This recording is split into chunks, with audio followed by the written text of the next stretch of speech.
I did Dry January. Did anyone do Dry January? No, I don't recommend it. Yes, I learnt one thing. My friends are fucking boring. That's what I learnt. If I had to look at another baby picture, sorry if you're preg or if you've had a child, but just spare me your shit, honestly. Really good way of not looking at baby pictures, repeatedly and aggressively shout, no! They go away after a while. It's marvellous, marvellous. Did Dry January. I've done it twice now. I did it last year when I was living with mother and father, Dave and Helen, great couple of lads. And, this might be oversharing this early on in the show, but as a result of Dry January, I got a lot of morning wood, shall we say. A little stiffy in the D, as us lads say, don't we? And, a mechanic came round to collect my car, and Mum answered the door. She shouted up, she said, "Joe, you got your car keys?" I was having a dream about Idris Elba. As is my right. A little tent effect in the pyjamas. Not a full yurt, just a tent. And I tried to suppress it with my hand in my pyjama pocket, but it didn't really work. So what I did is I tucked it between my legs. Now, I don't know if anyone's walked down a staircase with a semi trapped in their gooch.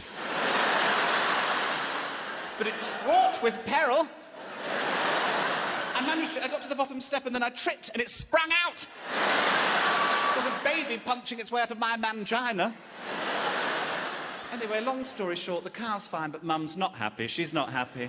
I will be slagging her off later on in the show, so don't worry about that. Helen will be getting it both barrels. Did Dry January again this year for different reasons. I went to the doctor last summer and I was feeling tired all the time and he did some tests and apparently I'm deficient. I'm deficient in vitamins B, D, folic acid and omega-3. And he said, one, eat better because I eat loads of trash, and also go to a pharmacy, get a supplement with all of these in, you'll start to feel better. So I went to Boots. The only supplement that has all of these in is pregnancy support. So I've been on pregnancy support for the last few months, and I tell you what, I feel like a pregnant woman. I sit down backwards onto chairs, I do that one, talk about myself the whole fucking time. I'm a pregnant woman. Sorry if you're preg, I'm going to be slagging you off now. It's just, I'm turning 30 this year, so many of my friends are having kids. I've got a text, actually, which you can use if you'd like. I'm so thrilled with it. If somebody's just had a baby, I'll text them, I'll say, "Are you sleeping?" Because inevitably they won't be, and they go, "Oh, no, I haven't slept for days," that kind of reply, nonsense. And then I'll go back, and I'm so thrilled with the wording of this, I go back and I say, "It'll all be worth it when they're softly stroking your hair as you slip into oblivion." It's like Shakespeare, isn't it? Marvellous. Met one of my friend's kids last year. Friend I went to university with, her daughter. I avoided this child for 4 years. She's 4 years old. I'd heard bad things. Met her last year.